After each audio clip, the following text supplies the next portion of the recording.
The final piece of section 1.1 deals with logical equivalences. So the definition. Two statements are logically equivalent if they have the same true-false values for all cases. In other words, two statements are logically equivalent if they have the same final column in their truth tables. So recall, the truth table for P implies Q has a final column with values true, false, true, true. Let's construct the truth table for not Q implies not P. So how many columns are we going to need? Well, we'll definitely need columns for the statements P and Q because those are the original statements that we're working with here. Then we'll need a column for not Q, a column for not P, and then a final column for that implication, not Q implies not P. So anytime we have two different statements that we're working with, our first two columns in the truth table will look exactly as they always do, with values for column 1, true, true, false, false. The values for column 2, true, false, true, false. Setting up these columns in this way, remember, just gives us every possible combination of true and false values for those two statements. Then we continue from left to right. So the next column we'll look at is not Q, or the negation of a column Q. So all of the trues will become falses, and all of the falses will become trues. This gives us values in column 3 that read false, true, false, true. And it's the same idea for column 4, but this time we're negating the P column. So these values will be false, false, true, true. Once we have column 3 and column 4, we need to use those to get the implication in column 5. So not Q is going to represent the if part of this implication, and not P is going to represent the then part of this implication. So for row 1, we have false implies false. And remember, anytime the if part is false, the implication is vacuously true. Row 2, we have true implies false. True implies false is a false statement. Row 3, false implies true. Again, the if part is false, so the implication is vacuously true. And finally, in row 4, true implies true. True implies true is a true statement. So our final column will read true, false, true, true. And when I compare these final columns for not Q implies not P and for P implies Q, I see that they have the same truth values in all cases, and that tells me that these two statements are logically equivalent. And it turns out that not Q implies not P has a special name.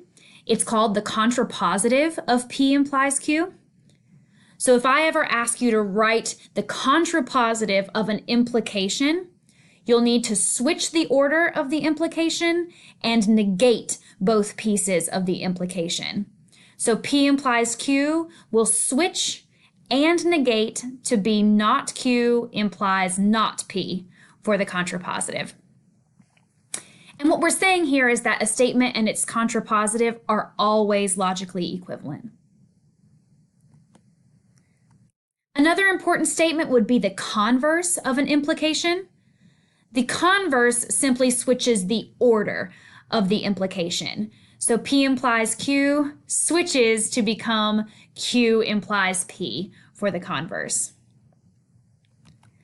Let's show that the converse is not logically equivalent to the original statement.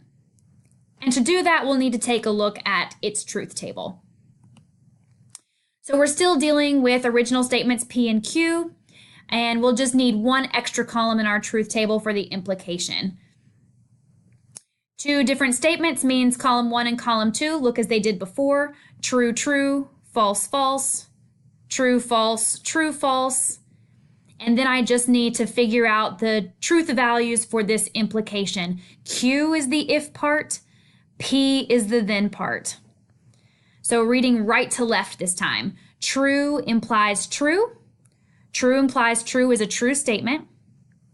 Row 2, false implies true. False implies true is a true statement since the if part is false. The implication would be vacuously true. Row 3, true implies false. True implies false is a false statement. And then row 4, false implies false. The if part is false, so the statement will be vacuously true in row 4. So our final column will read true, true, false, true.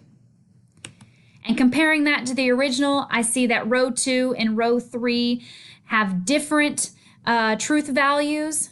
And so these two statements cannot be logically equivalent. They do not have the same truth values in every case.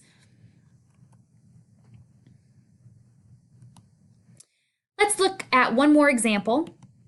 Let P be the statement, it is raining, and Q be the statement, the ground is wet. Write the statement, P implies Q in English. So recall, another way to read the implication would be to say, if P, then Q. So if I substitute in what P and Q represent, the English statement will read, if it is raining, then the ground is wet. And so we're going to treat that like our original statement. If it is raining, then we can conclude the ground is wet. We want to write the contrapositive of that statement in English. So the contrapositive will switch the order and negate both pieces of the implication.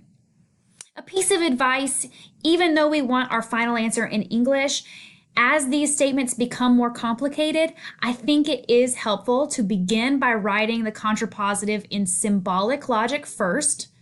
So P implies Q in symbols. The contrapositive will read, not Q implies not P. And then going back to our statements, not Q in English would read, the ground is not wet.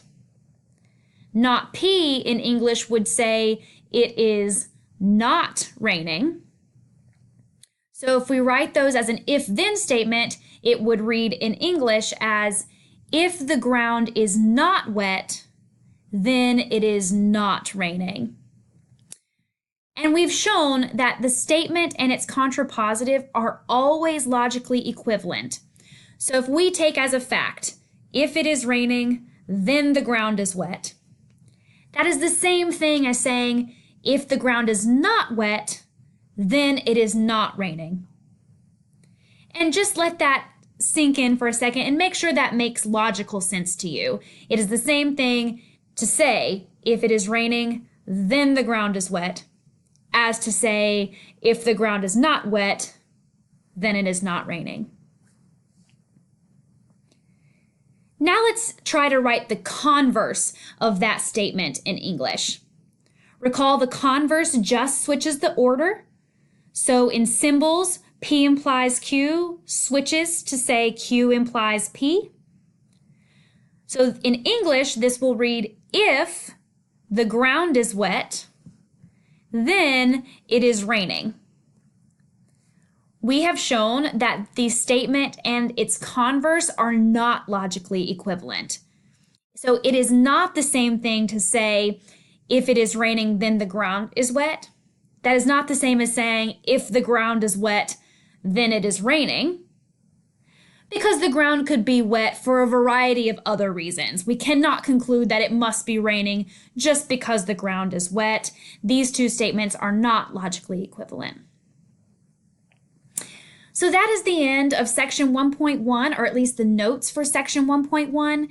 Make sure you've taken very detailed notes. The next time I see you in class, we'll take an open notes quiz, but that quiz will not be open book and it will not be open technology. So you'll have to have handwritten copies of anything that you'd want to use on that quiz. So things to remember are any definition that I've written down, any truth table that we did. The examples might be good to write down as well. The more you write down, the more prepared you'll be for our quiz, and I'll see you in class next time.